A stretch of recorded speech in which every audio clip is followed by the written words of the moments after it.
سے لگایا ہے غلاف کعبہ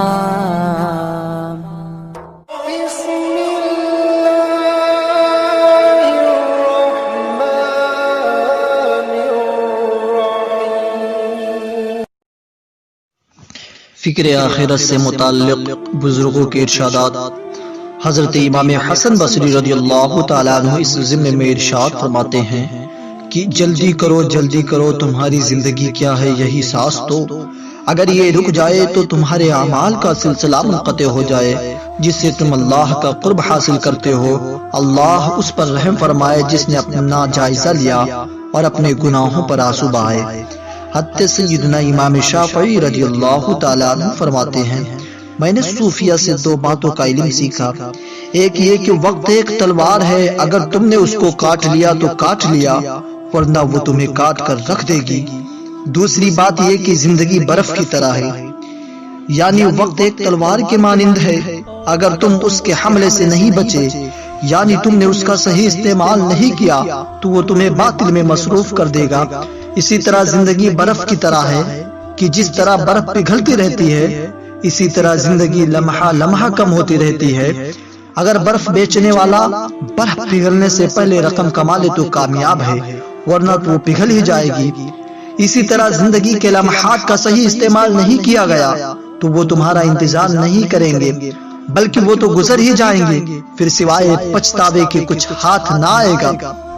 محترم سامعین کرام، امام فخر الدین رازی رحمت اللہ علیہ فرماتے ہیں کہ ایک بزرگ کا قول ہے کہ میں نے سورۃ العصر کا مفہوم ایک برف بیچنے والے سے سمجھا جو یہ آواز لگا رہا تھا کہ اس آدمی پر رحم کرو جس کا سرمایہ پگھلا جا رہا ہے۔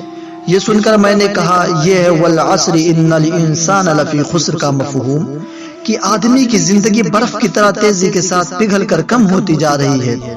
محترم سامعین کرام، جو شخص زندگی ضائع کرے اور اس سے آخرت نہ کمائے وہ ضرور نقصان میں ہے، کیونکہ برف بیچنے والے کو کامیابی مسلسل کوششوں سے حاصل ہوگی لیکن ناکامیابی کے لیے اس کو کچھ کرنے کی ضرورت نہیں ہے، بلکہ برف پگھل جانے سے نقصان خود بخود اس کا مقدر ہو جائے گا۔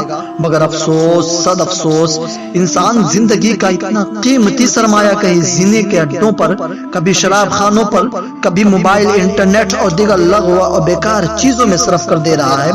اس آزمائش گاہ کو اس نے دائمی قیام کی جگہ سمجھ لیا ہے اور بھول گیا ہے کہ اسے یہاں سے جانا بھی ہے، اللہ کی بارگاہ میں حساب بھی دینا ہے۔ حجت الاسلام امام محمد غزالی رحمت اللہ علیہ فرماتے ہیں اگر کسی کے پاس قیمتی موتی ہو اور وہ اسے ضائع ہو جائے تو اس کے لیے رونے کا مقام ہوتا ہے، اور اگر اس کے علاوہ اس پر سزا ملنے اور گرفتار ہو جانے کا خطرہ بھی ہو تو یہ اور زیادہ رونے کا مقام ہے۔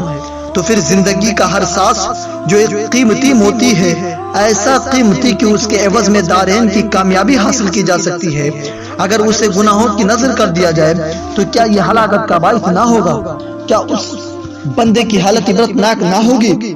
محترم سامعین کرام، حضور غوث پاک رضی اللہ تعالیٰ عنہ ارشاد فرماتے ہیں کہ شاید کل کا دن تمہیں اس حال میں آئے کہ تم اس دنیا کے بجائے قبر میں موجود ہو، یا شاید اگلے ہی لمحے تمہیں موت آ جائے، کل کا بھی کیا بھروسہ؟ پھر یہ غفلت کیسی اور یہ لاپرواہی کیوں؟ تمہارے دل کس قدر سخت ہو گئے ہیں؟ کیا تم پتھر ہو؟ تم سے بھی کہہ رہا ہوں اور دوسرے سے بھی، لیکن تم برائی کی حالت پر قائم ہو، تم پر قرآن اور حدیث پڑھی جاتی ہے اور اگلے لوگوں کی باتیں بتائی جاتی ہیں، مگر افسوس صد افسوس تم پر کوئی اثر نہیں ہوتا، نہ تم بدلتے ہو، نہ ڈرتے ہو اور نہ ہی تمہارے اعمال بدلتے ہیں۔ کتنی حیرت کی بات ہے کہ دنیا نصیب سے ملتی ہے اور آخرت محنت سے۔ لوگوں پر تعجب ہے کہ دنیا کے لیے محنت کرتے ہیں اور آخرت کو نصیب پر چھوڑ دیتے ہیں۔ بعض لوگ تو اتنے بے باک ہو چکے ہیں یہاں تک کہ کہتے ہوئے نظر آتے ہیں اللہ کریم ہے، وہ گناہوں کے بعد بھی ہمیں بخش دے گا۔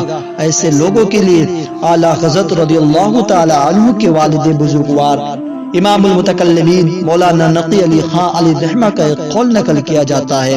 آپ فرماتے ہیں اللہ کو کریم جان کر گناہ کرنے والے تو اسے قادر جان کر زہر کیوں نہیں کھاتا؟ جب وہ کریم گناہوں کی مغفرت فرمائے گا تو قادر بھی تو ہے زہر کو بے اثر کر دے گا۔ اللہ اکبر۔ لیکن ہائے نفس اور شیطان کا فریب، ہم تو گناہ کر کے بھی اللہ سے جیسا ڈرنا چاہیے نہیں ڈرتے اور آخرت کی فکر نہیں کرتے، مگر وہ لوگ جن کو محبوب خدا مالک جنت نے جنت کی بشارت دی، وہ فکر آخرت سے کتنا لرزہ بر اندام رہتے ہیں۔ حضرت سیدنا صدیق اکبر رضی اللہ تعالی عنہ کا ارشاد ہے کہ کاش میں کسی مومن کے سینے کا ایک بال ہوتا تاکہ محشر میں جواب دینے سے بچ جاتا۔ اللہ اکبر۔ حضرت سیدنا فاروق اعظم رضی اللہ تعالی عنہ فرماتے ہیں اگر عمر کی مغفرت نہ ہوئی تو عمر ہلاک ہو جائے گا۔ محترم سامعین کرام، آقا کریم صلی اللہ علیہ وآلہ وسلم نے ایک مرتبہ جبریل امین سے دریافت فرمایا، اے جبریل کیا بات ہے، میں نے میکائیل کو کبھی ہنستے نہیں دیکھا۔ انہوں نے عرض کی جب سے جہنم کو پیدا کیا گیا ہے میکائیل کبھی نہیں ہنسے، اور جب سے جہنم پیدا ہوا میری آنکھ کبھی اس کے خوف سے خشک نہیں ہوتی۔ مجھے ڈر ہے کہ کبھی کوئی نافرمانی نہ ہو جائے اور اللہ مجھے جہنم میں نہ ڈال دے۔ ایک دن حضرت سیدنا عبداللہ ابن رواحہ کو کسی نے روتے ہوئے دیکھا اور رونے کا سبب پوچھا تو آپ نے فرمایا اللہ کی طرف سے ہمیں جہنم کی خبر دی گئی ہے، مگر یہ خبر نہیں دی گئی ہے کہ ہم اس سے نجات بھی پا سکیں گے۔